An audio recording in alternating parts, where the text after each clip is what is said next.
la Saint-Barthélemy, ce grand massacre des protestants à partir du 24 août 1572. On en fête cette année le 450e anniversaire. Fêter, c'est peut-être pas le mot qui convient. Elle est emblématique, cette Saint-Barthélemy, et les guerres de religion au cœur desquelles elle est intervenue, de l'intolérance, du fanatisme, de la violence criminelle de masse qui peuvent découler du religieux, du zèle religieux. Jérémy Foy, bonjour Jérémy. Bonjour Julien. Qui est avec moi aujourd'hui, et je le remercie beaucoup, vient de publier un livre qui est un succès de librairie d'ailleurs, autour de la Saint-Barthélemy, qui en renouvelle l'histoire, l'approche, en la faisant selon une méthode un peu différente de ce qui a été fait jusqu'ici. Ça s'appelle « Tous ceux qui tombent », visage du massacre de la Saint-Barthélemy. Et c'est un livre qui est au plus près des sources, qui est allé regarder de très près dans les archives pour reconstituer des itinéraires individuels d'acteurs, de victimes et de bourreaux de cette Saint-Barthélemy. Mais j'aimerais bien quand même qu'on commence tout simplement avec toi, si tu veux bien, par remettre un petit peu en place le contexte historique d'ensemble de cet événement, de ces massacres donc, qui commencent le 24 août, dans la nuit du 23 au 24 août à Paris en 1572, et puis qui vont ensuite se poursuivre aussi bien à Paris qu'en province. Les guerres de religion d'abord, hein, puisque c'est de ça qu'il s'agit.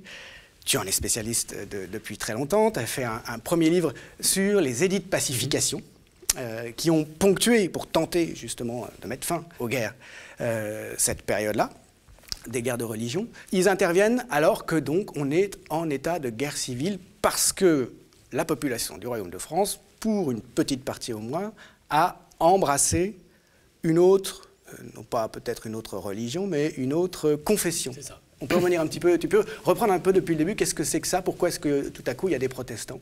Oui, peut-être on peut commencer par dire que guerre de religion, c'est pas du tout le terme qui est employé par les contemporains. C'est-à-dire que guerre de religion, c'est une invention de Michelet.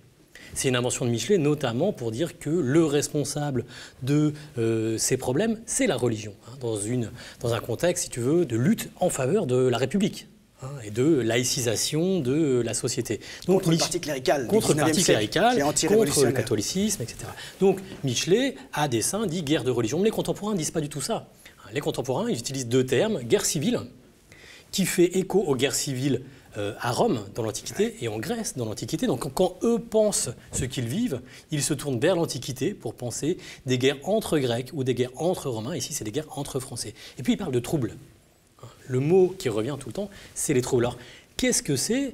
On considère que ça commence en 1562, à un moment où les protestants français atteignent une masse critique, c'est-à-dire qu'ils sont peut-être, même si les chiffres sont assez incertains, 10% du Royaume de France. Le Royaume de France, c'est 20 millions d'habitants, donc 10%, ça fait 2 millions. C'est-à-dire qu'ils atteignent cette masse en 1562, dont beaucoup d'aristocrates, beaucoup de bourgeois, des gens qui ont de l'argent, qui ont des prétentions, qui n'ont aucun droit.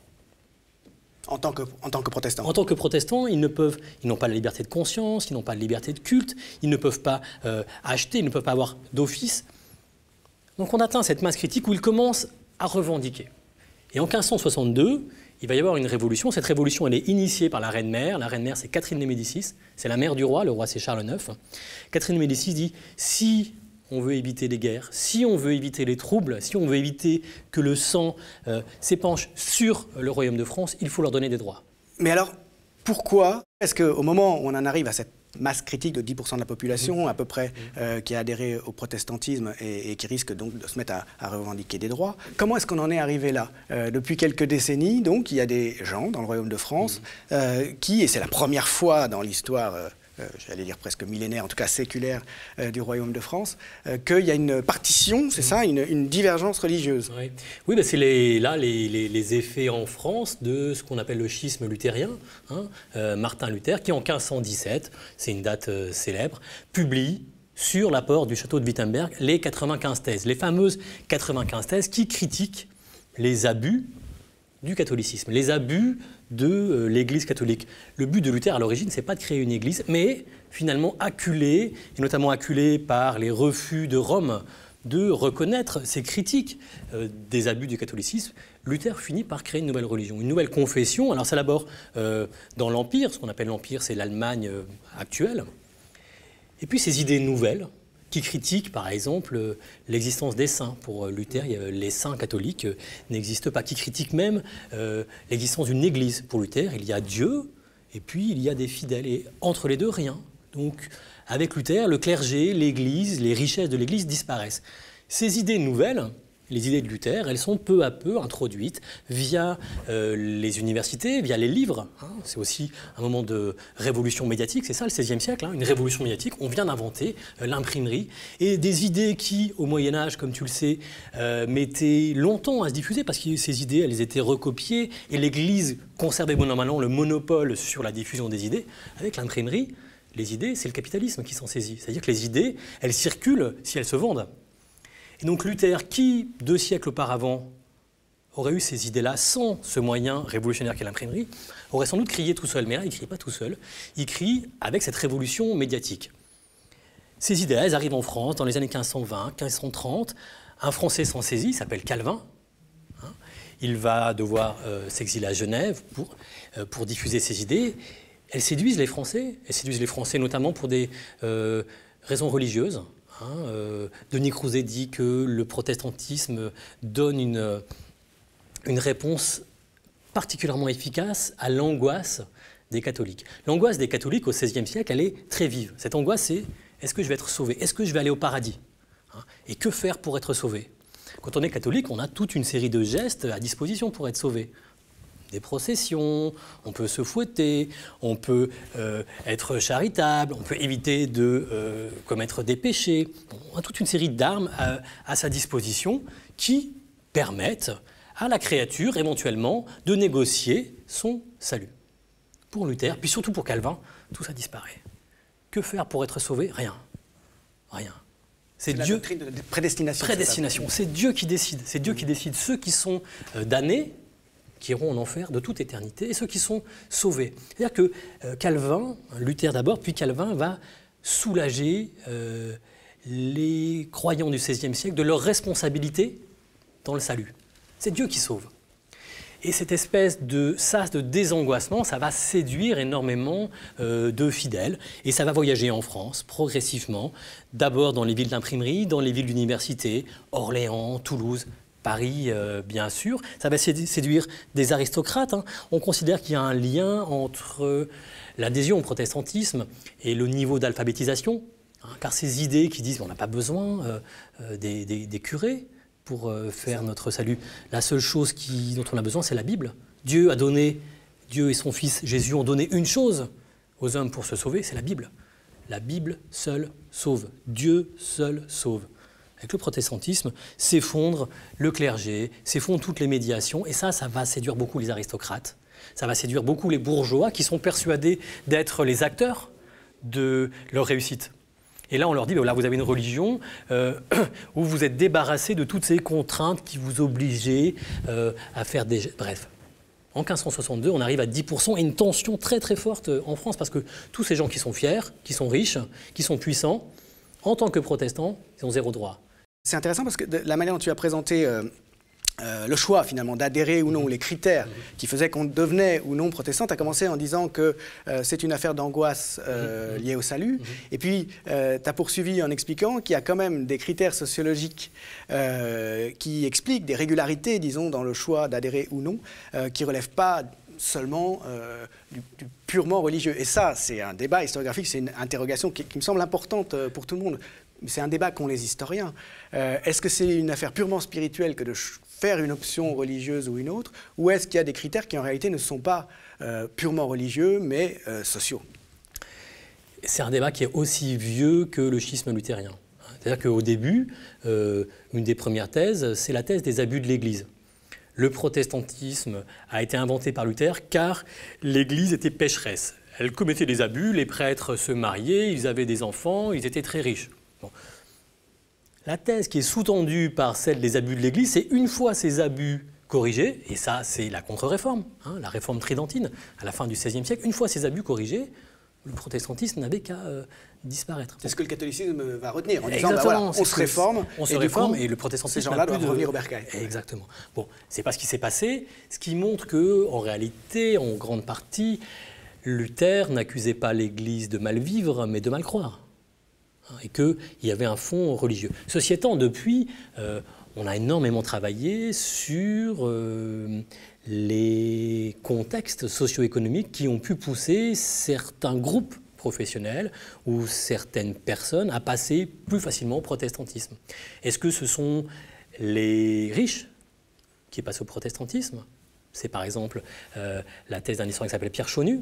Ou est-ce que ce seront les pauvres? Et ça, c'est la thèse célèbre de Engels, dans La révolte des paysans. Les pauvres vont trouver dans le protestantisme une compensation spirituelle à leur frustration terrestre. Et puis progressivement, on a travaillé, et Emmanuel Leroy-Ladurie, dans sa grande thèse sur les paysans de Languedoc, a montré que sans doute un des critères décisifs pour basculer ou non dans le protestantisme, c'est le niveau d'alphabétisation. Si tu veux, c'est le critère socioculturel. C'est lié à la richesse, bien sûr. De manière grossière, on peut dire que plus on est riche, plus on est alphabétisé au XVIe siècle. Ce qui explique que les catégories favorisées sont plus facilement protestantes. Mais sans doute, l'élément décisif, c'est être capable de lire par soi-même la Bible, être capable de s'interroger par soi-même sans la médiation du curé, sans la médiation de l'Église, sur le salut et les vérités de salut qui sont contenues dans la Bible. Et dans le même temps, il doit y avoir aussi engagé une forme de rapport à l'institution. C'est-à-dire que, on va le voir, il y a des grands aristocrates très riches, par exemple les Guises, qui vont être, au contraire, de façon très fervente, rester catholiques. Et c'est aussi, sans doute, un rapport à l'institution. Est-ce que l'on a besoin de la médiation de l'Église, de la médiation cléricale pour être sauvé, ou est-ce que finalement c'est une affaire intérieure? Tu résumes bien ces enjeux qui traversent toutes les couches sociales en réalité. Ça n'épuise pas. Ces critères de richesse n'épuisent pas. Voilà. Ça marche par endroits, ça marche dans certaines villes, et puis soudain ça ne marche pas. Nicole Lemaître a montré dans sa thèse, qui est intéressante sur le Rouergue, que le critère décisif c'est l'encadrement pastoral. Plus il y a de prêtres, moins on passe au protestantisme. Et donc ce serait une fin de prêtres, un manquement de prêtres, notamment autour de Millau. Elle oppose deux villes, si tu veux, Rodez au nord, où il y a beaucoup de prêtres, où on reste catholique, Millau au sud, où il y a très peu de prêtres et où on bascule dans le protestantisme. Les fidèles sont laissés à eux-mêmes et voilà. D'accord. Donc, toutes ces thèses, elles nous font progresser, ce qui montre que, comme souvent en histoire, la monocausalité, bon, ça ne marche pas. D'accord. Et alors, à partir du moment où ces idées luthériennes, calvinistes se répandent, moi, en tant que médiéviste, je ne peux que le rappeler, c'est quelque chose d'absolument inouï qu'il puisse y avoir deux interprétations dont l'une n'est pas agréée par l'Église romaine qui cohabitent dans le royaume de France. Au départ, ces gens-là sont des hérétiques. Bien sûr. Et le sermon du roi de France, comme tu le sais, comporte une clause qui implique d'exterminer les hérétiques. Quand il est sacré. Quand il est sacré. Ouais. Exterminer les hérétiques, alors il ne faut pas le prendre au sens contemporain d'extermination, mais ça implique quand même... et ça peut... Exterminer, ça veut dire faire sortir des limites, nettoyer un territoire. Voilà. Alors, ça peut être en chassant, ça peut être une violence physique ou une violence spatiale. Donc c'est impensable en réalité jusqu'à Catherine de Médicis. Jusqu'à Catherine de Médicis, le mari de Catherine de Médicis, c'est un roi chasseur de Huguenots. Le mari de Catherine de Médicis, c'est Henri II. Il meurt en 1559, il meurt accidentellement d'un coup de lance un peu bête dans un tournoi. Voilà. Sur la future place des Vosges, qui a lieu à l'actuelle place des Vosges. Il se prend une lance dans l'œil. Voilà. Et elle se retrouve toute seule, Catherine de Médicis, qui n'était pas destinée à régner, d'ailleurs elle ne règne pas, elle est régente, avec des fils mineurs qui vont devenir rois, François II, 1559, pas très connu, 1559-1560, Charles IX, 1560-74, et puis Henri III, 74-1589. Catherine de Médicis, donc, dans ce moment de faiblesse politique, qui est celui de toutes les régences, une femme, une italienne, une veuve, qui n'était pas destinée à arriver au pouvoir, se retrouve au pouvoir. Elle a devant elle des troupes qui sont gigantesques, qui sont des troupes politiques, en période de régence, les aristocrates veulent leur part du gâteau. Et ça, elle sait qu'elle n'y coupera pas. Elle a des troubles religieux qui sont que les protestants veulent leurs droits. Et une façon d'éviter de se retrouver sur les tirs croisés d'un mécontentement politique et d'un mécontentement religieux, c'est d'enlever le mécontentement religieux. Parce qu'elle sait que le mécontentement politique, c'est constitutif de la régence. C'est la définition de la régence. La grande aristocratie essaie de récupérer des droits qu'elle a perdus. D'ailleurs, elle va y arriver. Parce que la royauté s'en est emparée. Tout à fait. Les a diminués. Donc, une façon de conserver la couronne à ses fils, car c'est ça l'enjeu, hein, c'est ne pas tout perdre, c'est de faire en sorte que les protestants qui sont nombreux, comme on vient de le dire, qui sont puissants, comme on vient de le dire, ne soient pas totalement mécontents. Et la révolution qu'elle va faire avec son chancelier c'est quelqu'un de très célèbre, de très puissant intellectuellement, qui s'appelle Michel de l'Hospital, c'est un juriste. C'est cette idée qui est une idée révolutionnaire, qui est qu'on peut être citoyen tout en étant hérétique. Elle va commencer à distinguer, alors ce n'est pas une séparation, c'est plutôt une autonomisation, le politique et le religieux. Il est possible d'être un bon citoyen et un mauvais chrétien. Catherine de Médicis est catholique, elle ne revient jamais là-dessus, elle n'est pas protestante, elle considère que les protestants sont dans l'erreur, mais elle commence à dire que le but de l'État et le but des églises diffèrent. Et alors, dis-moi, pendant les décennies qui ont précédé, est-ce qu'il y a eu déjà des massacres ou des violences? Comment est-ce qu'il a été possible que cohabitent dans le royaume des gens qui étaient désignés comme hérétiques par l'Église, hein, que l'Église enjoignait pour combattre comme hérétiques? Parfois, il disait la religion prétendument réformée aussi, parfois, mais c'était déjà plus gentil qu'hérétique. Comment est-ce que, pendant ces décennies-là, donc entre 1520, 1530 et 1560, a pu se développer ce groupe sans qu'il soit réprimé, celui des protestants? Ah ben, il est réprimé même durement. Hein. À partir des années 1530, François Ier, roi de France, qui jusqu'à présent, au milieu des années 1530, François Ier est intrigué, intéressé par ces idées nouvelles. Il a une sœur, Marguerite de Navarre, qui est elle-même intéressée, séduite par ces idées qu'on appelle... les intellectuels, protège les intellectuels. Les humanistes qui veulent en revenir à la lettre des textes et les interpréter directement, sans passer par les commentaires. Des gens comme Rabelais ou comme d'autres. Ils sont proches de toutes ces idées nouvelles, sans être protestants, mais on les appelle les évangéliques. Bon, pendant longtemps, ils sont protégés. Puis François Ier, à un moment, bascule dans la répression. Comment est-ce qu'on bascule dans la répression? En confiant la traque de l'hérésie aux tribunaux royaux. Jusqu'à présent, comme tu le sais, la punition de l'hérésie relevait des tribunaux ecclésiastiques.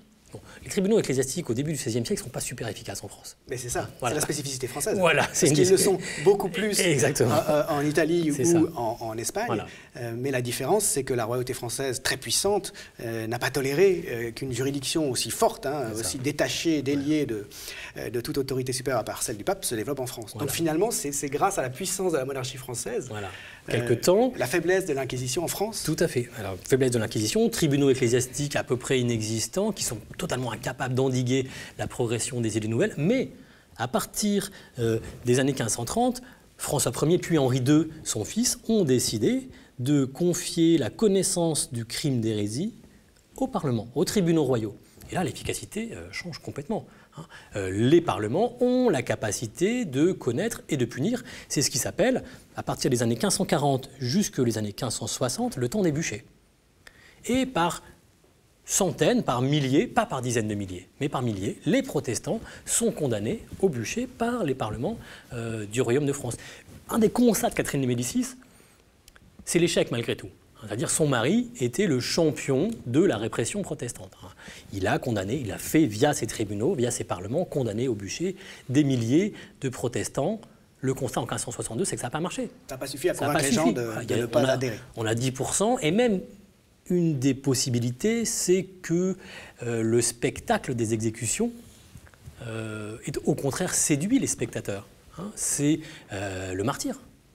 Ces hommes et ces femmes qui vont au bûcher en priant, dit-on, sans trembler, dit-on, en remerciant Dieu de leur faire cet honneur que de devenir des martyrs, c'est prosélyte. Et en disant qu'en face, les bourreaux sont les agents du mal. Sont Satan, c'est prosélyte. Donc Catherine de Médicis a cette conscience qui est neuve et qui est pertinente, qui est une conscience politique, c'est une visionnaire, que ça ne marche pas, et que probablement, il sera plus efficace de lutter contre le protestantisme par la paix et par le droit, en leur donnant des droits, mais en leur donnant des droits limités. Par exemple, vous pouvez prier, mais pas n'importe où.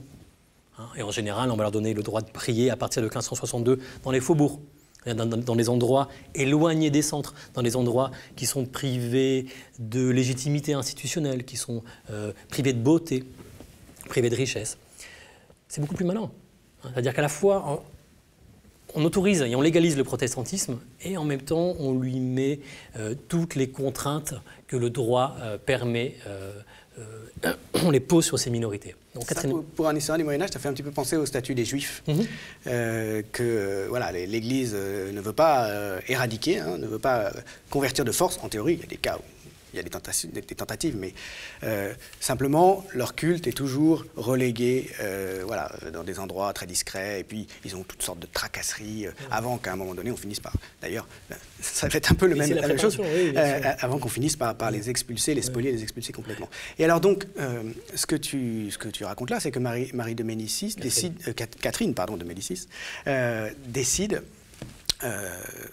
l'air de rien, mine de rien, en fait, au plan des principes, quelque chose qui était pas concevable, selon la logique antérieure. Oui, oui. Et d'ailleurs, ça va lui valoir énormément d'ennemis, notamment énormément d'ennemis parmi les catholiques zélés ou les catholiques fanatiques, pour qui c'est inconcevable de vivre à côté d'un protestant, d'avoir un boulanger protestant, d'avoir un voisin ou une femme protestante, parce que ça met en péril leur salut. C'est-à-dire que la tolérance, c'est pas une vertu qui existe au XVIe siècle. Dans la logique de l'Église catholique, la chrétienté doit être une tunique sans couture. Tout à fait. La tunique sans couture du Christ, hein, miraculeusement faite, et autrement dit, elle doit être d'un seul tenant. Il ne peut pas y avoir de divergence entre les chrétiens. Et tolérer, c'est ce que font les faibles, hein, parce qu'ils ne réussissent pas à éliminer. On tolère une maladie avant de réussir à l'éliminer.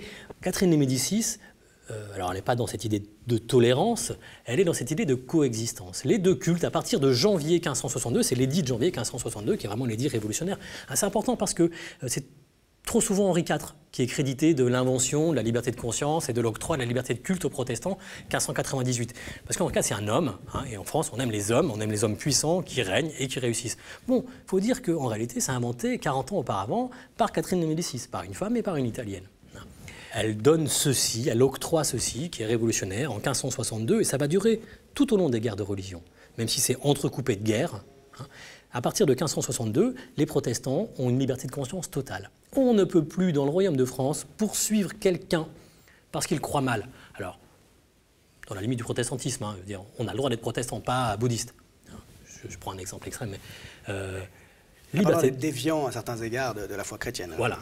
Chrétien, protestant, c'est toléré. Et liberté de culte. Liberté de culte limitée. En 1562, les protestants ont le droit de prier dans les faubourgs des villes de France. Et puis progressivement, ils vont perdre des droits et leurs temples vont être éloignés de plus en plus des grands centres et ils vont devoir marcher des kilomètres et des kilomètres. Mais peu importe. Ici, ce qu'elle invente, c'est l'autonomisation de la raison politique. Le but de l'État n'est plus explicitement de faire le salut de ses sujets. Ce but est celui des églises. Revient aux églises de conduire les fidèles, et notamment l'Église catholique, de conduire les fidèles au salut. Le but de l'État, c'est d'assurer le bien-être terrestre de ses sujets, de prélever des impôts, de les protéger, tout ce que tu veux. Mais là, il se joue une fissure qui un jour va devenir une fracture qui est décisive dans l'histoire des idées politiques européennes. Oui, parce qu'il faut le souligner, hein, jusque-là, et depuis saint Augustin, depuis un père de l'Église qui est mort au début du 5e siècle, la fin dernière de l'autorité politique ne peut être que religieuse. Et autrement dit, il n'y a de pouvoir politique légitime que s'il sert en dernier recours non seulement à protéger l'Église, mais à l'aider à sa tâche qui consiste à amener l'humanité jusqu'au salut, à l'empêcher donc d'enfreindre la loi de Dieu. Et donc là, ce que tu nous décris, c'est effectivement une distinction entre deux champs qui jusque-là étaient réunis. Complètement. Alors, il n'y a pas de séparation, il faut quand même qu'on soit clair. Un des buts de Catherine de Médicis, c'est toujours de dire que, in fine, on veut que les deux confessions chrétiennes se réunissent. On veut que les protestants reviennent au bercail. C'est quand même ça l'idée. Mais cette réunion, cette réconciliation ne se fera pas par la violence. Elle est repoussée. Elle est repoussée. On va discuter. Catherine de Médicis, c'est une théoricienne de la parole, de la négociation. Michel de l'Hospital, son chancelier, le dit très clairement. Est-ce que le Christ a levé des armées pour convaincre? Non, le Christ a parlé. Le Christ a souffert, le Christ a donné l'exemple, mais il n'a pas voulu qu'on utilise les armes pour convaincre. Dieu est suffisamment puissant pour se défendre tout seul. C'est ça aussi une des idées phares de Michel de l'Hospital. Quand Dieu voudra en finir avec l'hérésie, il arrivera très bien tout seul. Il n'a pas besoin des armes et des rois, il n'a pas besoin des lances des hommes. parlons, donnons-nous du temps, discutons, et on va commencer à ce moment-là à se réunir. Il y a un colloque, par exemple le colloque de Poissy, et puis on va se réunir en classe. Quand tu dis colloque, ce n'est pas des histoires de Non, voilà, une assemblée. C'est un colloque, mais c'est une assemblée qui réunit les responsables. Réunion, voilà. Les prélats catholiques, les chefs du protestantisme européen, notamment Théodore de Bèze, le bras droit de Calvin, se rencontrent et discutent. Bon, alors, ça échoue, parce que personne ne veut en réalité se réconcilier, mais voilà, Catherine de Médicis donne du temps et pointe ceci de très important qui va la distinguer des catholiques zélés, qui est cette idée où oui, il faut en finir avec le protestantisme, mais par la paix, par la douceur, par la persuasion, par le droit, par ces micro-persécutions aussi. Implanter un temple à 10 km de Lyon, c'est une micro-persécution. Ça va finir par affaiblir le protestantisme, mais ça ne tue pas, ça nous donne du temps.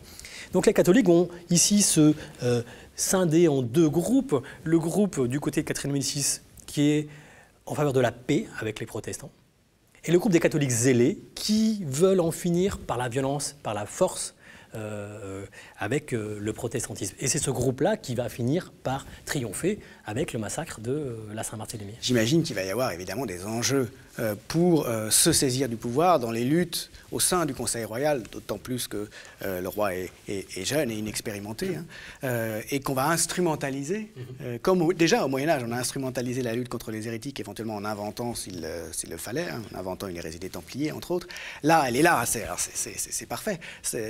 Pour qu'un parti dise et mobilise autour de lui en disant « mais regardez, ils ne font rien », ils trahissent la foi en laissant faire, alors que nous, j'imagine que c'est la porte ouverte à ce genre de choses. Et ça, c'est la Ligue, non les ligueurs, entre autres. La Ligue, à partir des années de la décennie 1570 et surtout 1580, qui va vraiment aller dans ce sens-là. Mais dès les années 1560, au sein du Conseil du roi, il va y avoir la coexistence de... Alors, il n'y a pas de protestants, mais il y a des catholiques paisibles, qu'on appelle évangéliques, autour de Catherine de Médicis, et puis des catholiques zélés. Et ces deux factions sont en lutte permanente. Parfois, l'une l'emporte sur l'autre, mais c'est en tension jusqu'au moins le massacre de la Saint-Barthélemy. Et alors, ces trois guerres civiles préalables, puisque quand survient le massacre, qui fait l'objet de ton livre, et auquel on va en venir bien sûr, mais c'est important quand même de savoir de quoi on parle, ces trois guerres de religion qui ont déjà eu lieu et qui se sont terminées à chaque fois par des pacifications, est-ce qu'on peut revenir rapidement sur leur enchaînement, sur les circonstances qui les ont déclenchées?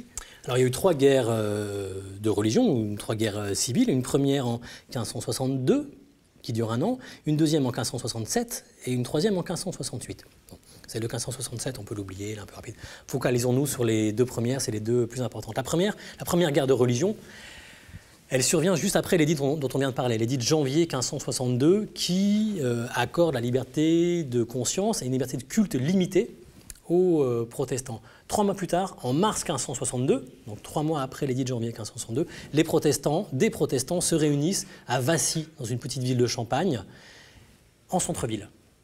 Or, ils n'ont pas le droit, puisqu'ils doivent se réunir dans les faubourgs. Il se trouve que le duc de Guise passe par là, les voit et massacre, passe par le fil de l'épée, quelques 80 protestants, femmes, enfants, paisibles, en train de prier. Ça va déclencher un mouvement de révolte protestante, menée notamment par Genève, mais aussi par les aristocrates français. C'est la première guerre de religion. Les protestants, les armées protestantes, soutenues en partie par l'Angleterre, par Genève, mais aussi par certains princes allemands, les armées protestantes françaises se saisissent de villes. Quand tu dis armées protestantes, en fait, c'est les troupes de ces princes féodaux qui sont ralliés au protestantisme, sachant que... Et aussi d'aristocrates français. Oui, voilà, mais je te parle des princes féodaux, des grands aristocrates, qui ont à leur service, il faut se représenter, qu'ils ont des troupes. Ah oui, ils ont des troupes puissantes, stipendiées, qui arrivent en France, et ça va d'ailleurs déclencher une grande propagande contre l'invasion étrangère. Parce que c'est des troupes qui viennent essentiellement de l'extérieur? Ce n'est pas des princes du royaume qui ont leurs propres armées féodales, disons encore? Non, en grande partie, ce sont des lansquenets, par exemple, des réitres qui viennent de l'extérieur et qui sont très mal vus par les populations. Et ils sont enrôlés par les Français, alors? Ils vont être enrôlés et dirigés par les chefs protestants français. Par exemple, Condé, prince de Condé, qui va être le leader de cette première révolte. Ils se saisissent de villes très importantes. Lyon, Orléans, ils essayent à Toulouse, ils échouent, Rouen. Donc c'est vraiment un moment de grand danger pour la monarchie française. Ça dure un an. Il y a à cette occasion-là plein de massacres, notamment des massacres de protestants par les catholiques.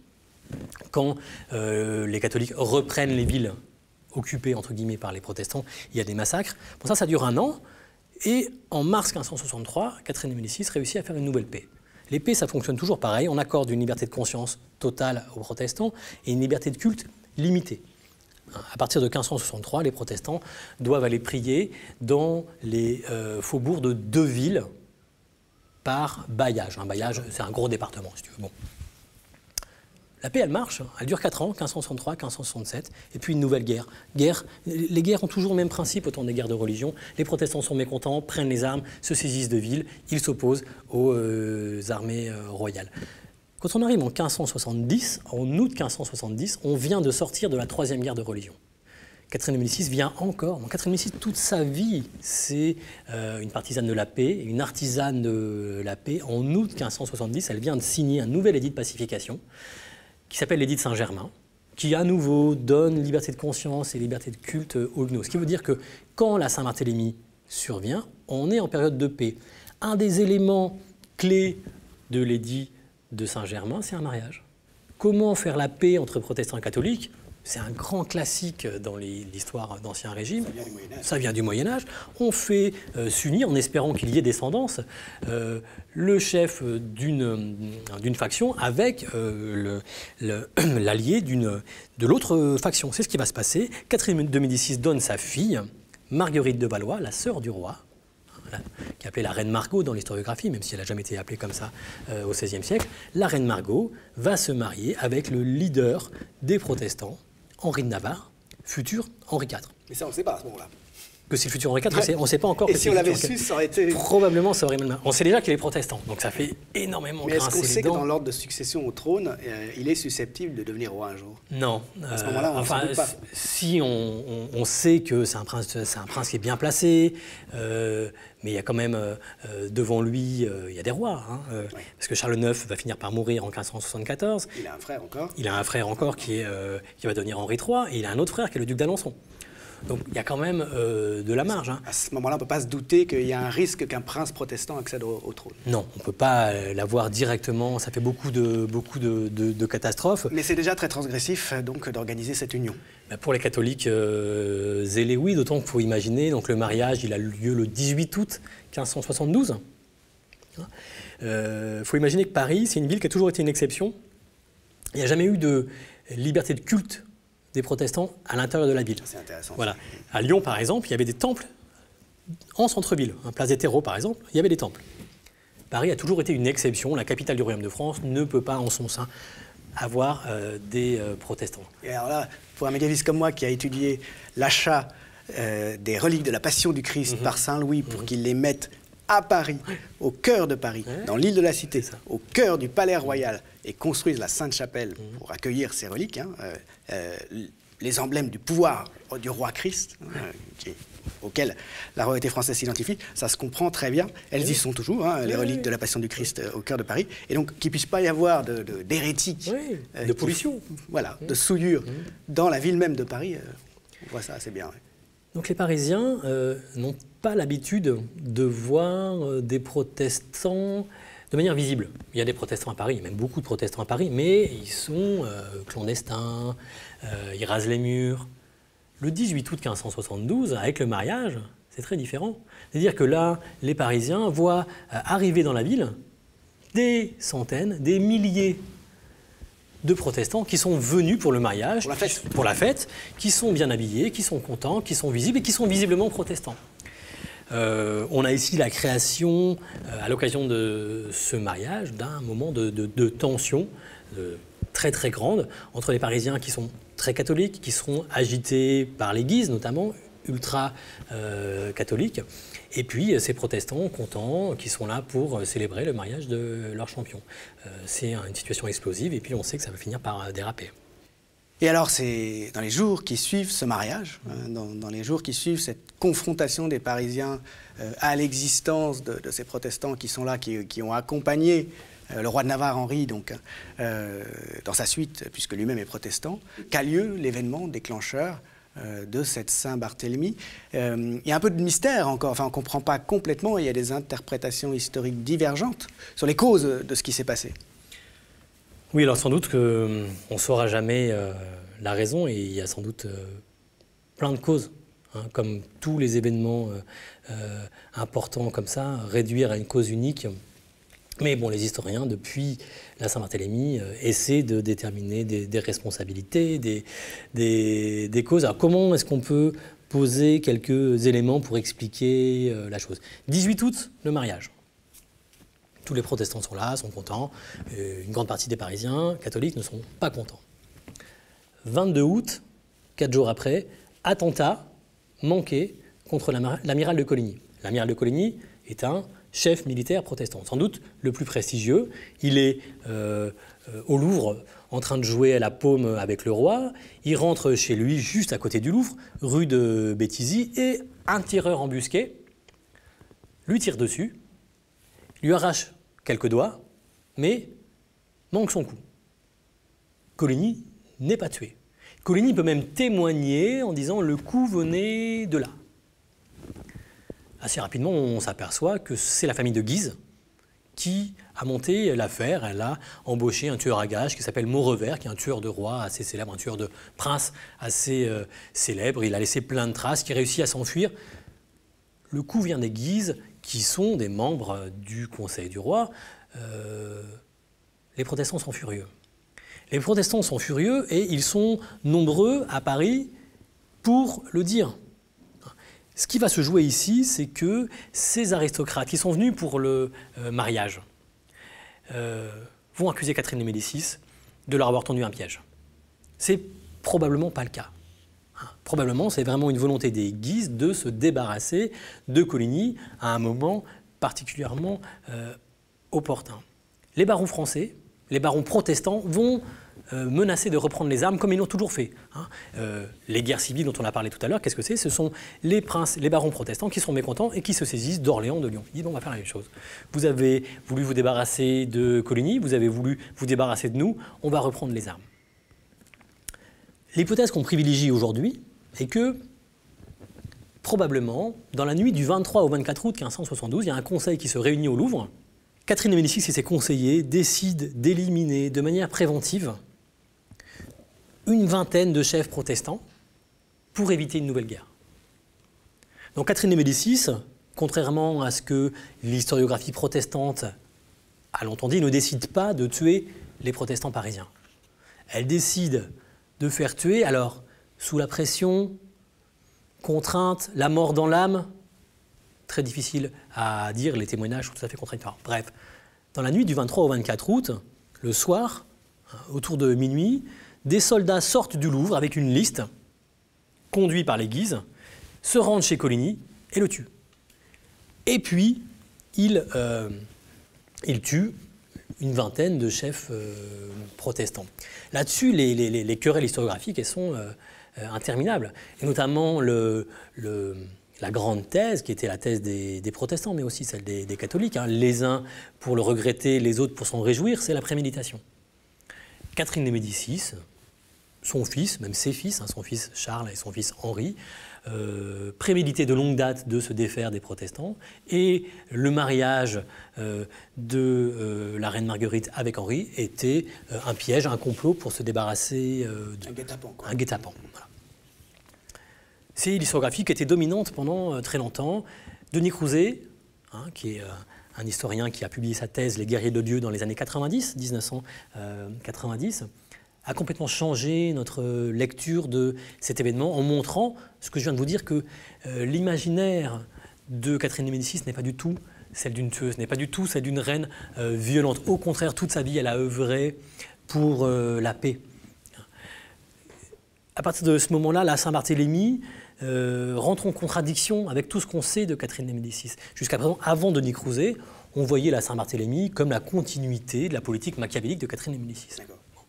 Là, on a une contradiction à résoudre. Et alors, ça veut dire que c'est sorti de son contrôle, alors. Donc, entre tuer la vingtaine de chefs protestants pour éviter qu'ils se soulèvent et qu'éventuellement ils tentent un coup d'État, ou que la guerre reprenne.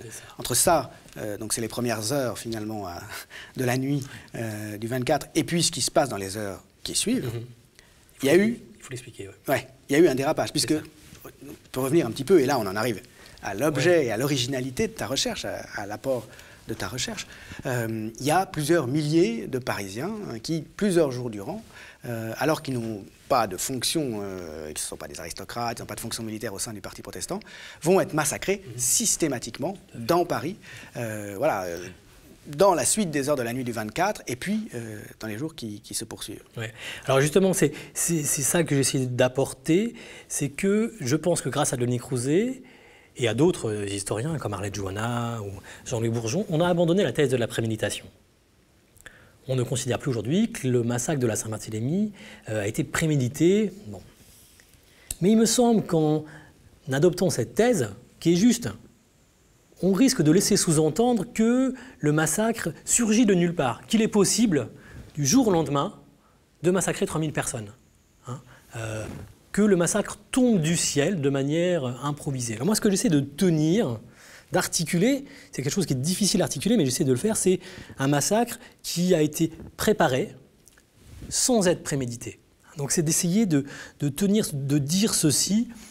Bien sûr qu'il n'y a pas eu de préméditation, personne ne savait, personne n'a décidé que la nuit du 23 au 24, il y aurait un massacre. Pour autant, on ne peut pas tuer 3000 protestants à Paris. C'est bien ciblé, donc. Hein, c'est bien ciblé, qui voilà, sait. Exactement, sans s'être préparé. Et ce que j'essaie de montrer dans mon livre, c'est que depuis 10 ans, depuis la première guerre de religion, les miliciens parisiens, hein, les miliciens sont en charge de la police. La police n'existe pas. Donc ce sont des gens qui ne sont pas les professionnels, les miliciens.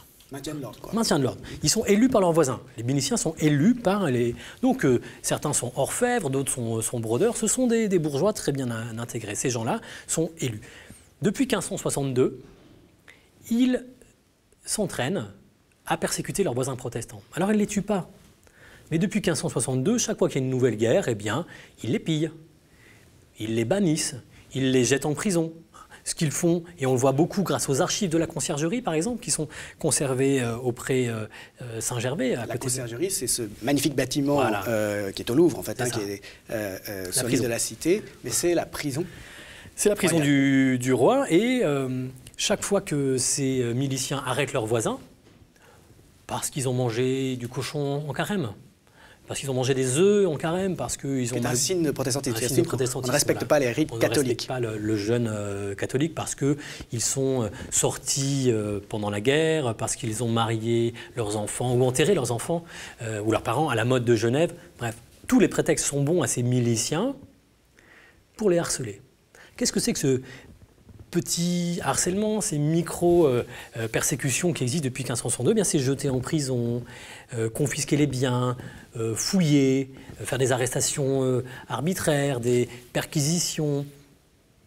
Ce que je montre dans mon livre, c'est qu'on voit très bien dans les archives que des miliciens catholiques, depuis 10 ans, ont l'habitude de reconnaître leurs voisins comme protestants, ont l'habitude de savoir où ils habitent, ont l'habitude de les jeter en prison. C'est-à-dire que depuis 10 ans, ils ont acquis quelque chose comme un savoir-faire. Ce que j'essaie de montrer, c'est que pour faire un massacre, il faut un habitus de massacreur. Et que ça ne surgit pas du jour au lendemain. On ne devient pas massacreur du jour au lendemain. Et il faut tenir les deux. Ces hommes-là, qui s'entraînent depuis 1562, ne savaient pas qu'ils s'entraînaient. Ne savaient pas, mais... Ils faisaient des repérages sans savoir. Des repérages sans le savoir. Voilà. Tout était mis en place pour que ça puisse arriver. Mis en place, aussi bien mentalement, parce qu'ils sont chauffés par leur curé, ils ont l'habitude dans les sermons de leur curé de comparer les protestants à des bêtes. Donc il y a tout un vocabulaire de l'animalisation, de l'hérétique qui précède sa mise à mort. Mais ce n'est pas que imaginaire, ce n'est pas que intellectuel. Il faut aussi, avec son corps, savoir repérer un protestant, parce que ça ne va pas de soi. Et d'ailleurs, c'est le nœud de l'angoisse, c'est que rien ne ressemble autant à un protestant qu'à un catholique. Ils sont invisibles, l'ennemi est invisible. Ça peut être le boulanger, ça peut être ta femme, ça peut être ton frère. Ces hommes-là savent repérer, ils savent repérer sur le visage, ils savent dire, ah oui, celui-là, il est catholique, ils savent où ils habitent. Parce que ça... Ce qui fait que quand ces hommes-là voit dans la nuit du 23 au 24 août des soldats du roi sortir de Louvre pour tuer Coligny et pour tuer les aristocrates. Ils se disent, mais enfin, c'est le signal qu'on attendait depuis toujours. Ils étaient prêts dans cette question de la préparation sans préméditation, c'est deux choses. C'est-à-dire qu'il y a la préparation des tueurs, les tueurs étaient prêts, et aussi difficile que ce soit à comprendre, voire à accepter, les victimes étaient prêtes. C'est-à-dire que les victimes, les protestants, ont l'habitude, depuis 10 ans, d'être cueillis par leurs voisins, d'être harcelés, persécutés, jetés en prison. Et c'est aussi pour ça qu'elles réagissent si peu. Parce qu'il y a quelque chose comme un habitus de victime, et que voilà, ce voisin qui vient défoncer ma porte ou qui vient sonner à la porte, il va me jeter en prison, comme d'habitude. Il va me piller, comme d'habitude. Mais comme d'habitude, je vais m'en sortir. Ça va durer 2 mois, ça va durer 3 mois, c'est de la micro-persécution. Faut faire avec, quoi. Faut faire avec, parce que ça fait partie des souffrances. Ce qui fait qu'ils réagissent peu, ils comprennent mal, ils anticipent mal.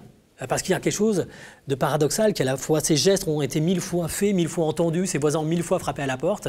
Donc il y a quelque chose d'immensément répétitif, conjugué à quelque chose de radicalement inouï. C'est-à-dire que là, au lieu de se contenter de les jeter en prison, on les massacre. Mais 99% des gestes avaient déjà été perpétrés.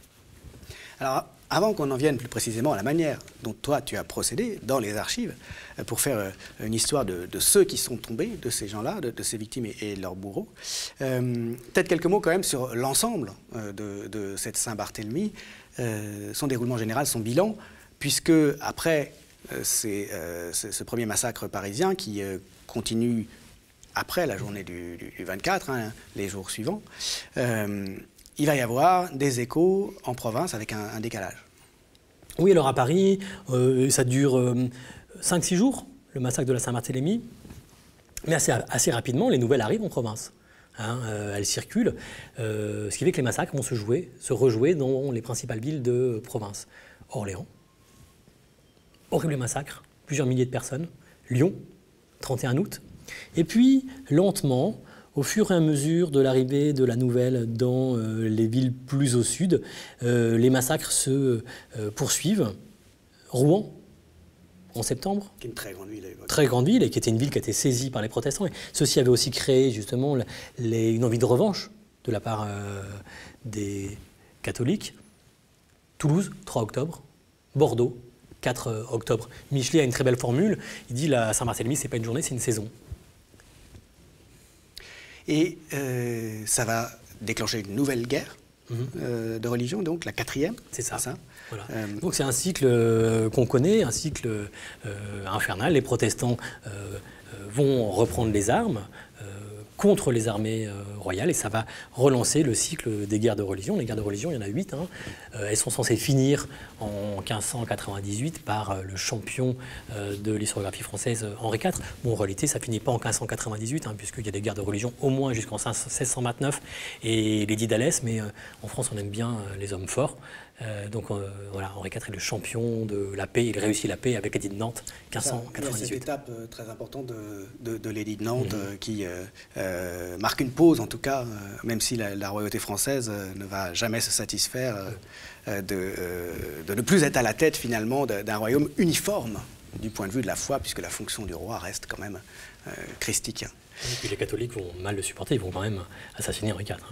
C'est ça, en définitive, on l'oublie. Mais bon, Henri IV, qui était un prince protestant, au passage, tu peux peut-être le rappeler. Oui. Quand il est assassiné, il est catholique. Hein. C'est ça, il est catholique, mais il a été souillé avant de faire pénitence. Et comme Paris vaut bien une messe, ainsi qu'il l'a dit, il s'est converti puisqu'il s'était retrouvé dans l'ordre de succession par les aléas biologiques désignés pour le trône, mais contesté évidemment dans sa capacité d'accéder au trône en tant que protestant, puisque c'était tout à fait contraire aux traditions du royaume. Oui. Les Parisiens, les massacreurs de la Saint-Barthélemy, ces hommes-là restent au pouvoir en la décennie 1570, 1580, 1600 et finissent par obtenir cette vengeance incroyable. Alors déjà, cette même faction assassine Henri III. Ouais. Hein, août 1589, Henri III qui était pourtant un prince entièrement catholique, un des auteurs de la Saint-Barthélemy, il est assassiné pour avoir tenté de se rapprocher d'Henri de Navarre, le protestant, et puis bien sûr Henri IV lui-même assassiné en 1610. Revenons-en à ton approche, à toi, à ce livre, Tous ceux qui tombent, dans lequel tu emmènes le lecteur avec toi, j'allais dire, dans le laboratoire de l'historien, autrement dit aux archives, Et de ce point de vue-là, je trouve qu'il est assez extraordinaire et très réussi. On te suit au hasard de tes lectures des registres de notaires, des testaments, des papiers laissés par l'emprisonnement, les registres d'écrou. On te suit découvrant des noms, retrouvant des noms qui te disent quelque chose parce que tu les as déjà lus ailleurs, et te rendant compte, parfois, à l'occasion, que tu es en présence d'une personne que tu as vue vivante à un autre moment ou dont tu as trouvé la mention dans une liste de martyrs protestants dressés par des protestants, et ça te permet de reconstituer des itinéraires individuels, non seulement de victimes, mais aussi, et souvent, même peut-être plus encore, de bourreaux, de tueurs. Je pense qu'il y avait un double projet, même s'il n'était pas complètement conscient à l'origine de ce livre. Le premier projet, c'est de faire une histoire des vies minuscules dans la Saint-Barthélemy. Parce que je pense qu'il y a une approche, quasiment depuis l'origine, qui est beaucoup trop aérienne, beaucoup trop vue du ciel de la Saint-Barthélemy. On a écrit des milliers de livres, des dizaines de milliers de livres sur la Saint-Barthélemy, mais finalement, une fois qu'on a dit que Coligny était mort, que La Rochefoucauld était mort et que Catherine de Médicis était responsable, on dit « et 3000 morts ». C'est-à-dire que c'est une histoire qui passe complètement sous silence les victimes, 3000 morts. Alors mon premier désir, c'était de donner des noms. Est-ce qu'on peut donner des noms à ces victimes dont on ne parle jamais? Est-ce que les sources existent? Voilà. Ça, c'était mon premier mouvement historiographique, une micro-histoire de la Saint-Barthélemy, une histoire de la Saint-Barthélemy vue d'en bas. Le deuxième angle, c'est d'assumer la part subjective de la recherche.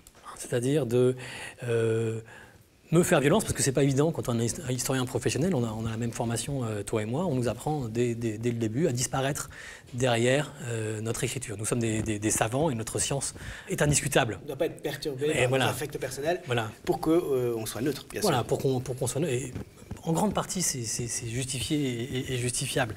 Mais voilà, ici, j'ai assumé un jeu, c'est-à-dire une écriture à la première personne.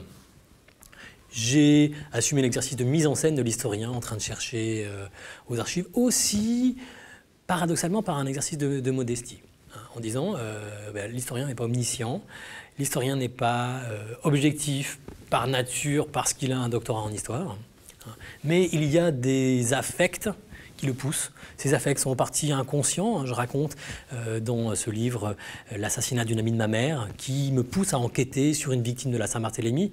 Ça, c'est pas scientifique, c'est parascientifique, c'est expliquer ce qui meut le chercheur. Pourquoi est-ce que moi je suis pas protestant, je suis pas croyant, pourquoi est-ce qu'un historien laïque, mécréant de 2022 s'intéresse à cette vie disparue de la Saint-Barthélemy? Bien sûr, on peut dire qu'on a des motivations scientifiques, je te les ai livrées, je veux faire une micro-histoire de la Saint-Barthélemy. Mais on a aussi des motivations personnelles, subjectives qui nous guident. J'essaie de donner ces éléments au lecteur pour dire, voilà, l'histoire que j'écris, c'est aussi une histoire limitée, c'est aussi une histoire qui est écrite en 2021, en l'occurrence, et qui est nourrie. Je pense que je n'aurais pas écrit le premier chapitre sur un féminicide si je n'avais pas écrit dans le contexte dans lequel j'écris, dans lequel le mot féminicide existe, dans lequel le problème de la violence faite aux femmes existe, et les violences faites aux femmes sont dans mon livre. Et je pense et je souhaite que dans 50 ans, on n'écrive plus du tout le même livre sur la Saint-Barthélemy parce que les préoccupations auront changé. Donc si tu veux, il y avait ce double élément. Un élément vraiment historiographique, une micro-histoire, et puis un élément plus personnel. Comment je fais pour travailler? Pourquoi je travaille sur ce sujet? Pourquoi cette femme qui s'est faite tuer par son mari me perturbe? Pourquoi j'ai envie d'enquêter sur elle? Et on te suit, on éprouve avec toi la joie que tu as, par exemple, à retrouver tout à coup quelque chose d'absolument inespéré. Si on prend cet exemple-là qui ouvre le livre, tu pars d'un texte qui est de type littéraire, qui est un catalogue de martyrs. Et ce catalogue dit que l'épouse d'un certain Aubert a été tuée lors de la Saint-Barthélemy parce qu'elle était protestante, et son mari à remercier les tueurs. Ouais. C'est ce que dit donc ce texte protestant. C'est ça. Et c'est le début là, on n'est pas dans les archives, mais toi, tu vas dans les archives. C'est le début de l'enquête, c'est cette phrase que je lis, donc Simon Goulard, un pasteur protestant, qui a recueilli plein de noms de la Saint-Barthélemy. Voilà. Et souvent, il n'est pas pris au sérieux, Goulard, parce que c'est un protestant et qu'il veut en faire des martyrs. Voilà, ce n'est pas une œuvre d'historien, c'est montrer à quel point les protestants ont souffert. Je me suis dit, est-ce qu'on peut retrouver les noms cités par Goulard, est-ce qu'on peut les retrouver aux archives? Et puis je m'accroche, donc je le lis beaucoup, hein, parce que pour retenir des noms, il faut lire, donc je lis et je relis Simon Goulard, et il y a cette histoire qui s'accroche dans un coin de ma tête pour des raisons personnelles. La femme du commissaire Aubert. Mais dans l'histoire... Il donne pas son prénom. On n'a pas de prénom. Et déjà, c'est une violence. Hein. C'est une violence faite à la femme qui est double. Elle n'a pas de prénom. Il faut savoir qu'au XVIe siècle, les femmes n'ont pas le nom de leur mari. Les femmes portent le nom de leur père. Donc elle est connue comme ça, par quelque chose d'incroyablement violent. Elle a disparu physiquement, elle a été assassinée à la Saint-Barthélemy, puis elle n'a pas de nom. Puis il y a ce fait choquant raconté, selon lequel le mari aurait remercié les tueurs. Et puis voilà, voilà, un mari qui se réjouit de la mort de sa femme. Tu vois, c'est des échos. Ces échos, ils ne sont pas du tout scientifiques. Je ne suis pas en train de dire que c'est MeToo en 1572. Bon, j'essaie d'expliquer les effets d'écho, les imaginaires qui se passent dans la tête d'un historien qui dit bah, tiens, je vais travailler sur ça, ça m'intéresse, ça me choque, ça me bouleverse. Ou même je m'en souviens, parce que la plupart du temps, de ce qu'on lit, on ne s'en souvient pas. On lit plein de noms, on croise plein d'archives, on ne s'en souvient pas. Donc des fois, il faut que ça s'accroche quelque part. Et moi, ça s'est accroché là. Et puis un jour, et ça c'est important de le lire quand même, par accident, je commande la mauvaise cote. C'est-à-dire que mon projet, c'est un projet scientifique hein, qui peut s'entendre quand on est un historien professionnel, je décide de dépouiller tous les inventaires après décès de 1572. Un inventaire après décès, hein, c'est quand quelqu'un meurt, le notaire vient chez lui et fait la liste de tous ses biens. Et ça fait partie du matériau que les historiens qui ont suffisamment de courage pour lire ces textes extrêmement difficiles à déchiffrer utilisent. C'est la base de notre formation, c'est la grandeur de notre formation. Bon, c'est vraiment le b.a.-ba du métier. Mais je commande 1572, c'est déjà suffisamment pénible. Je ne vais pas commander 1573, 1574. Normalement, on fait l'inventaire après décès dans les semaines qui suivent la mort. Donc je dépouille tous ces inventaires après décès. En disant que tu vas retrouver donc, des inventaires après décès de gens tués pendant la Saint-Barthélemy. Voilà, exactement. Et en me disant, bah, tiens, je vais trouver du coup, je vais pouvoir croiser avec Simon Goulard. Simon Goulard a donné des noms. C'est liste. Ouais. Voilà, c'est liste. Si moi je les retrouve subitement, c'est plus de la fiction. Si on retrouve dans les archives, chez les notaires, les notaires en plus c'est intéressant parce que c'est pas destiné à être publié, c'est des archives qui sont secrètes. Et quand on travaille comme moi, sur une période qui est très controversée, où beaucoup de propagandistes ont publié des contre-vérités, quand on a des archives un peu secrètes... Là, c'est des actes juridiques pour transmettre les biens. Voilà, exactement. Et puis qui, pendant 4 siècles, n'ont jamais été lus par personne. Bon, c'est intéressant. Mais un jour, je suis au Caran, c'est en novembre, j'attends... Le Caran, c'est la salle des Archives nationales. Voilà, c'est dans le Marais. Quand on est médiéviste ou moderniste, c'est encore dans le Marais. Et je commande la mauvaise cote. Je commande une cote de 1574. Voilà. Mais c'est 2 ans trop tard, donc. 2 ans trop tard, mais voilà, c'est tard dans la journée, c'est mon dernier carton, je sais que je dois rentrer chez moi à Marseille. Normalement, j'aurais dû renvoyer le carton, mais voilà, je ne le renvoie pas, je l'ouvre, je sors la première liasse, c'est vraiment un petit peu désabusé, et je lis les premiers mots, et les premiers mots, c'est « à la requête du commissaire Nicolas Aubert ». Commissaire Aubert. Voilà. Et là, le raccourci qui s'est fait dans ma tête, cette femme qui s'est accrochée à moi pour des raisons personnelles, la femme du commissaire Aubert. Là, j'ai un inventaire de 1574, quelqu'un qui s'appelle Nicolas Aubert, qui est commissaire et qui commande un inventaire après décès en 1574. Je vais au bout de... Hop, et je me rends compte qu'il demande l'inventaire après décès de sa femme, décédée 2 ans auparavant, et que sa femme s'appelle Marie Robert. Et là, j'ai son nom. Alors c'est une micro-avancée historique en réalité, ça n'a pas grand intérêt de savoir qu'elle s'appelle Marie Robert, mais il y a d'autres éléments en plus que tu vas pouvoir apporter et après. Progressivement, voilà, on arrive à se rendre compte qu'elle était bien protestante, qu'ils avaient, voilà, et je réussis à partir de cette archive à reconstituer sa biographie, à faire œuvre d'historien. Mais ce que j'ai voulu montrer ici, c'est que finalement peut-être l'aiguillon de mon enquête, il n'est pas scientifique. Il est subjectif. Il est subjectif. Et si on continue sur cette histoire qui est quand même extraordinaire, enfin, il y en a plein d'autres et je recommande absolument de lire le livre parce que ce sont des chapitres assez courts où à chaque fois tu montres comment justement tel ou tel itinéraire individuel, tu l'as reconstitué avec les archives et tu cites abondamment, c'est d'ailleurs la logique de cette collection des archives. Mais si on continue, tu as quand même aussi découvert un peu après, dans le registre d'écrou, me semble-t-il, de la conciergerie, que ce mari qui, semble-t-il, a remercié ceux qui ont tué sa femme protestante, Marie Robert donc. Ce commissaire Robert lui-même, il avait été emprisonné sur suspicion de protestantisme quelques années avant, ainsi que ses fils d'ailleurs, je crois, ou ses enfants, fils, parce que justement, vraisemblablement, la suspicion pesait sur lui parce que son épouse était protestante. Oui, voilà, on a sans doute là la motivation, le motif du meurtre. Dans les archives de la conciergerie, donc qu'on appelle le registre d'écrou, on a le nom de tous les gens qui ont arrêté les protestants et le nom de tous les protestants et leur adresse. Donc c'est quelque chose que j'ai dépouillé parce que ça commence... Ça c'est avant, des arrestations régulières avant la Saint-Barthélemy. Moi, pour comprendre le mécanisme de micro-persécution, j'ai dépouillé ces archives, notamment à partir de la Troisième Guerre de religion, 1568. Je dépouille, mais pas du tout à la recherche de Nicolas Aubert. Il n'y a aucune chance que je tombe sur Nicolas Aubert, qui est censé être catholique.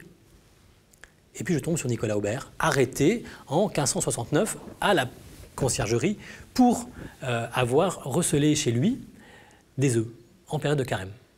Signe de protestantisme. Signe de protestantisme. Suspicion de protestantisme. Suspicion de protestantisme, il est arrêté, il croupit quand même 3 semaines en prison, c'est pas rien, la conciergerie, les conditions ne sont pas vraiment parfaites. Et là, je me dis que sans doute se joue le drame. Par contre, sa femme, aucune trace de sa femme. Il est probable que sur dénonciation, mais là c'est l'imagination de l'historien, sur dénonciation, le couple a été perquisitionné pendant la Troisième Guerre de religion par les miliciens qui vont devenir les massacreurs, notamment par Thomas Croisier. Le couple est perquisitionné, Marie Robert à ce moment-là n'est pas là, mais les miliciens qui perquisitionnent chez le couple tombent sur des œufs, du lard en période de carême, c'est signe de protestantisme, hop, il est embarqué. Et peut-être là, cet homme qui avait une femme protestante, qui le savait, qui peut-être le supportait jusque-là, mais tout ça c'est des hypothèses, décide que c'est plus possible, que cette femme entrave sa carrière, parce que c'est quand même commissaire, c'est pas rien, et va en nourrir une haine suffisamment grande ou suffisamment tenace pour le moins se réjouir de la mort de sa femme en 1572. En tout cas, il y a suffisamment de matériaux pour penser que cette affirmation du protestant qui avait fait la liste des martyrs et qui avait noté au passage ce fait remarquable qui ne peut pas sortir d'absolument nulle part, en tout cas, dans l'absolu, peut-être que si, mais sauf que tes découvertes laissent penser qu'il y a quelque chose derrière. Voilà. Le fait que le mari a remercié les tueurs, ça pourrait tout à fait correspondre à une configuration de ce type. En tout cas, on peut imaginer que Goulard a embelli, a raconté cette histoire. Et même, d'ailleurs, c'est cet embellissement qui, moi, m'a poussé à écrire là-dessus. Finalement, si je pense que Goulard n'avait pas utilisé cette expression « remercia les meurtriers de sa femme », j'aurais pas peut-être eu l'aiguillon pour pousser, mais il l'a formulé comme ça, et peut-être qu'il a embelli cette histoire. Il a reçu des informations comme quoi le commissaire Robert était protestant, et sa femme était... Pardon, le commissaire Robert était catholique, sa femme protestante. Il a inventé cette histoire. C'est possible. En attendant, c'est ça qui m'a poussé à l'enquête. C'est cette formulation-là, peut-être fictive, peut-être inventée, peut-être exagérée, mais qui, moi, m'a poussé à une enquête et j'espère à rétablir une partie de vérité.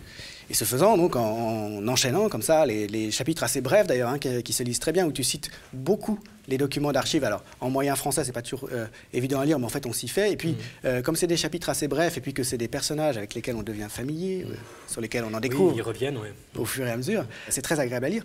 En te suivant, on se retrouve dans ce milieu, on se retrouve dans cette atmosphère et on sent des logiques qui sont à l'œuvre, qui peuvent être tout à fait effrayantes.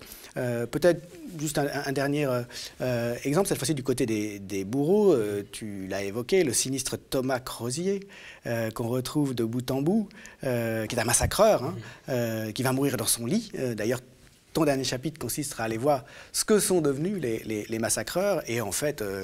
la plupart d'entre eux s'en sont tous très bien sortis. Ce sinistre Thomas Croisier, qui est orfèvre donc, est un spécialiste de l'assassinat de protestants. Oui, c'est un personnage qui est vraiment intéressant. Il est tireur d'or, c'est-à-dire c'est un bon métier. Il tirait des fils d'or, c'est un métier de l'orfèvrerie. Il a pignon sur rue, il habite Vallée de Misère, qui est de la mégisserie. Aujourd'hui. Près de Saint-Germain-l'Auxerrois. Près de Saint-Germain-l'Auxerrois. Dans le Paris-Centre d'aujourd'hui. Voilà, en bord de Seine, et c'est pas anodin, peut-être j'y reviendrai tout à l'heure.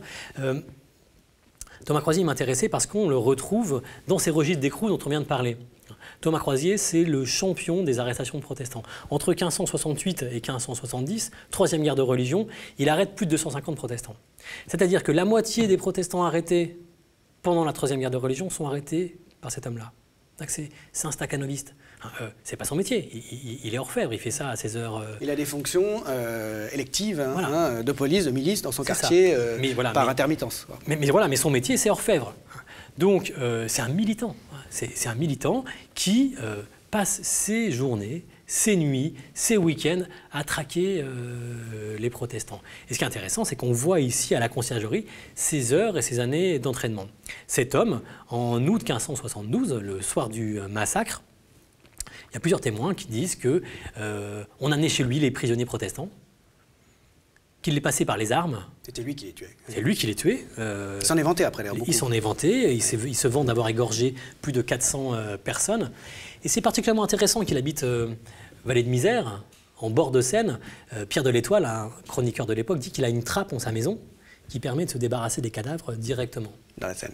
Oui, dans la Seine. Donc ça veut dire que c'est pas anodin d'habiter en bord de Seine quand on est un massacreur. On a une sorte de rente de situation pour se débarrasser en toute impunité et en toute invisibilité des cadavres. C'est ce que j'essaie de montrer aussi dans mon livre, c'est que pour moi, on aurait tort d'imaginer la Saint-Barthélemy comme commise par une foule en délire, en public et dans la rue. Bien sûr, il y a eu des meurtres en public, des lynchages, mais je pense que la majorité des meurtres ont eu lieu de manière assez calme, en prison, à la conciergerie, au Fort-l'Évêque, ou chez Croisier, ou chez d'autres massacreurs. Ce qui veut dire que, selon moi, mais ça reste une hypothèse, la majorité des meurtres de masse a été commise par une poignée d'hommes.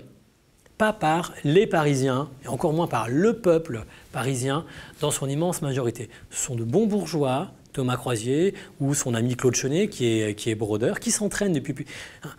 que le peuple... C'est leur sport, de harceler les protestants depuis très longtemps. Que le peuple parisien ne soit pas coupable le montre déjà le fait qu'on ne décide pas, qu'on ne s'improvise pas chasseurs d'hérétiques du jour au lendemain. Ces hommes-là, on les voit à Croisier, Chenet, Pezou, on les voit à l'entraînement depuis 1568.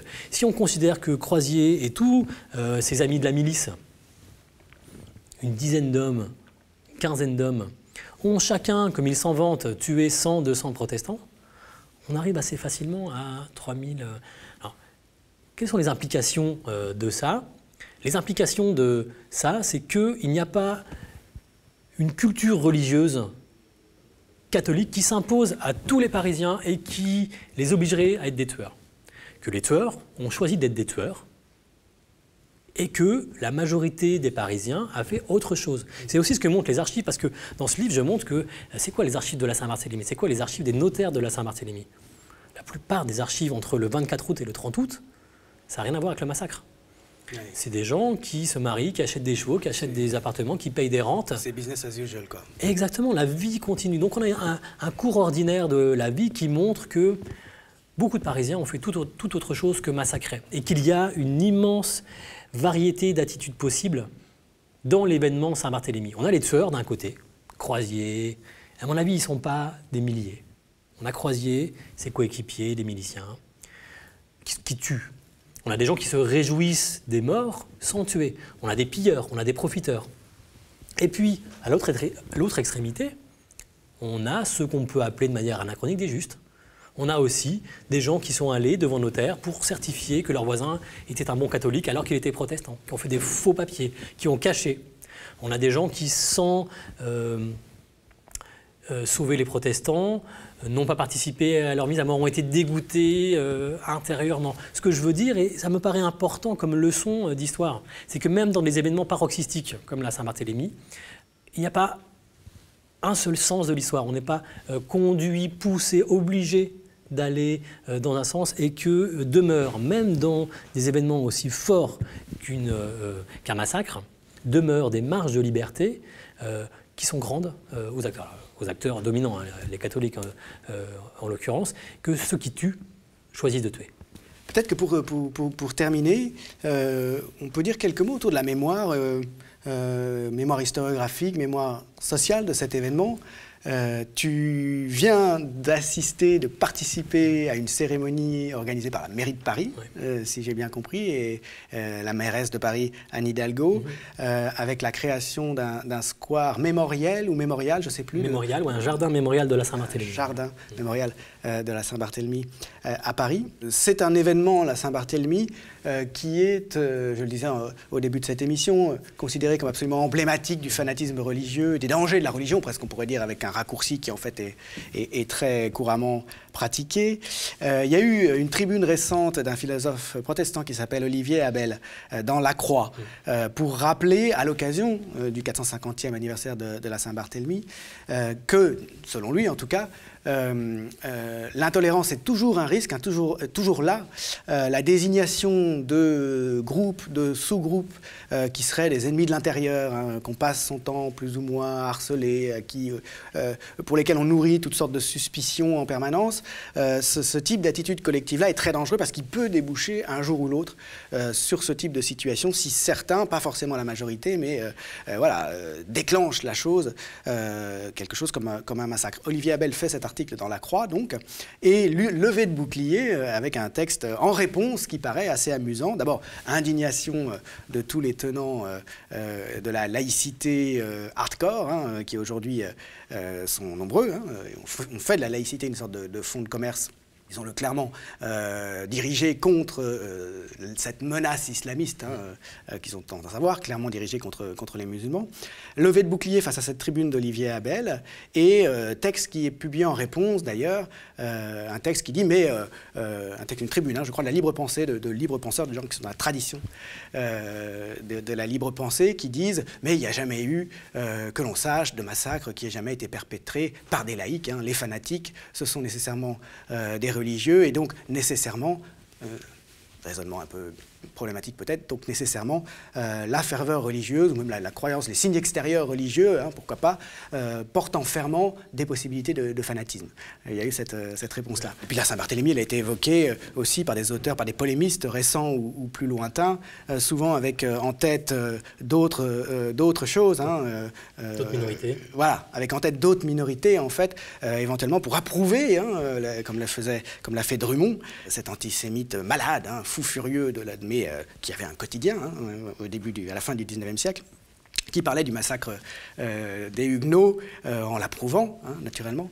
Est-ce qu'on peut revenir un petit peu sur ces éléments-là de mémoire qui me paraissent importants? Comment tu prends les choses, toi? L'inauguration de ce jardin mémorial, elle est intéressante. Et bon, alors, quelle leçon on peut en tirer? La première leçon, c'est il y a une dimension consensuelle dans la chose. C'est-à-dire que je pense que quand les politiques commencent à se saisir d'un problème, c'est que ça fait suffisamment consensus pour qu'ils puissent capitaliser. Ils ont quelque chose à y gagner. Ils ont quelque chose à y gagner. Ça montre, et c'est une bonne nouvelle, que pour le moins les relations catholicisme, protestantisme se sont apaisés. Le jardin, il est vraiment devant Saint-Germain-l'Auxerrois, et les catholiques aujourd'hui ne se sentent plus mis en accusation et acceptent cette forme de, peut-être pas de repentir, mais de responsabilité ou de culpabilité dans ce massacre qui a eu lieu 450 ans. Ça, c'est le premier élément, c'est que c'est une mémoire qui est pacifiée, alors qu'elle a longtemps été vive. L'affrontement protestant-catholique, il est au cœur de l'histoire républicaine française. Par exemple, les protestants étant du côté de la République, du côté de la modernité, mais aussi du côté de la laïcité, etc. Mais je pense qu'il y a aussi, si ce jardin mémorial est créé aujourd'hui, c'est aussi que la Saint-Barthélemy rencontre des échos avec notre actualité. Et que, alors, il n'est pas question de dire si ces échos sont justifiés ou pas. Je te parle des échos, mais il est évident que pour nos contemporains, la Saint-Barthélemy, on a une leçon à en tirer. Et que une des leçons, ça peut être, les Saint-Barthélemy. Des Saint-Barthélemy sont toujours possibles. Il y a eu une Saint-Barthélemy, elle a été commise par des voisins sur leurs voisins, et que la Saint-Barthélemy doit nous rendre vigilants au fait que de nouvelles formes d'intolérance ne ressurgissent pas contre de nouvelles minorités. Donc c'est très difficile de... Moi, je pense que l'histoire ne donne pas beaucoup de leçons Donc c'est difficile de... Et puis les historiens sont vraiment de mauvais prophètes, hein, si tu veux. C'est vrai, mais ce paradigme qui consiste à désigner pendant pas mal de temps une minorité qui minerait de l'intérieur l'unité du groupe, qui poserait problème quoi qu'elle fasse, et cette habitude prise, et que tu décris très bien en disant que ça n'a pas été planifié ni programmé, mais que ça a été préparé de manière immanente par l'habitude, ça avertit quand même sur les dangers de crier, comme c'est le cas parce que ça arrange beaucoup les politiques, au séparatisme. Il y a quand même une loi séparatisme qui vient de passer. On sait très bien qu'il y a une disproportion très forte dans l'actualité, dans les préoccupations médiatiques mainstream de la question musulmane, s'il y en a une, par rapport à la réalité des problèmes et puis surtout l'ampleur des autres problèmes. On sait très bien que c'est une technique politique, et même de com, que d'agiter un problème de cet ordre qui concerne les musulmans au moment où on veut faire passer politiquement des mesures impopulaires sur un tout autre plan. On sait très bien, c'est fait sciemment. Et la Saint-Barthélemy, là-dessus, effectivement, depuis le 19e siècle, elle sert très régulièrement aux polémistes d'extrême droite à faire passer leurs idées de manière peut-être moins directe. C'est-à-dire qu'au XIXe siècle, on va faire les louanges de la Saint-Barthélemy, c'est le cas de Drummond par exemple, faire les louanges de la Saint-Barthélemy pour, en sous-main, appeler aux violences contre les Juifs. La Saint-Barthélemy donc, va servir à ça, et voilà, il est de tradition chez les polémistes d'extrême droite de se servir de la Saint-Barthélemy pour se réjouir des violences ou des persécutions à l'encontre des minorités. Alors ces minorités, elles changent dans le temps, elles changent dans les contextes. C'était les protestants au XVIe siècle, c'est les juifs. Bon, ces minorités, elles évoluent. Tout récemment, tu cites pas le nom, mais il me semble que Zemmour, dans un de ses nombreux ouvrages historiques ou pseudo-historiques, se réjouit plus ou moins de la Saint-Barthélemy. Enfin, en tout cas, la justifie. Explique qu'elle était, sinon nécessaire, du moins justifiée. Oui, Zemmour parle très souvent de la Saint-Barthélemy, pas nécessairement pour s'en réjouir, mais pour montrer que les protestants étaient une minorité qui était agressive, une minorité qui était prosélyte, et que une des façons d'endiguer la vague protestante, ça a été l'usage de la violence. Et il ne regrette pas la Saint-Barthélemy autant que d'autres dans la tradition. On a une tradition qui est philo-protestante en France, il faut le dire, dans toute l'historiographie, notamment l'historiographie républicaine. La tradition est pour le moins de regretter la Saint-Barthélemy. Éric Zemmour, quand il évoque la Saint-Barthélemy, il met très souvent en avant les responsabilités des protestants. Très souvent en avant leur agressivité, il regrette leur séparatisme. Par exemple, les protestants avaient des prénoms à eux. Oui. Oui, ça rejoint toute une série d'éléments aujourd'hui, encore une fois. Quand il y a une injonction aux minorités d'autres cultures de prendre des prénoms de notre culture, on retrouve tout à fait ce genre de... Parce que les protestants choisissent des prénoms bibliques. C'est ça. Abraham. Voilà, des prénoms vétérotestamentaires pour l'enfance qui permet de les distinguer d'ailleurs dans les archives. Bon, on voit bien c'est du séparatisme. C'est du séparatisme. Donc on voit bien tous les échos et toutes les instrumentalisations dont la Saint-Barthélemy, à travers toutes les époques, mais en tout cas au moins depuis le XIXe siècle, peut être l'objet.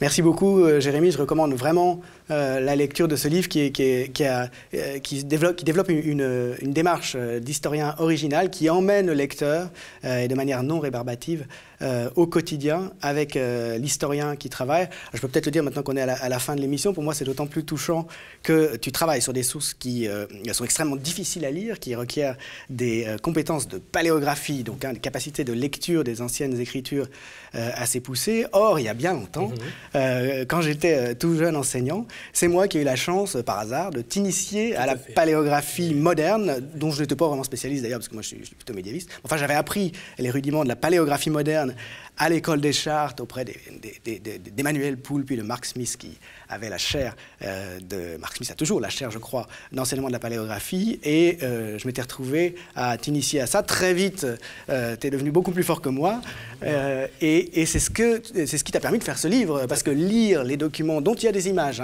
dont on va donner quelques images, dont on a donné quelques images au cours de cette émission en illustration, mais il y a un cahier qui montre ce que c'est que ces registres de notaires, ces inventaires après décès, comment il se présente graphiquement. C'est tout à fait illisible si on n'est pas spécialiste. Ce travail d'apprentissage lent, humble, difficile que tu as fait pour être autonome et être capable de déchiffrer cette documentation, il débouche sur ce livre qui s'adresse à tous et qui nous enrichit tous, me semble-t-il. Merci beaucoup pour ton invitation et ton initiation à la paléographie il y a une vingtaine d'années. Merci à tous de nous avoir suivis donc, et à bientôt pour une prochaine Grande Hache. Merci Jérémy. Merci Julien.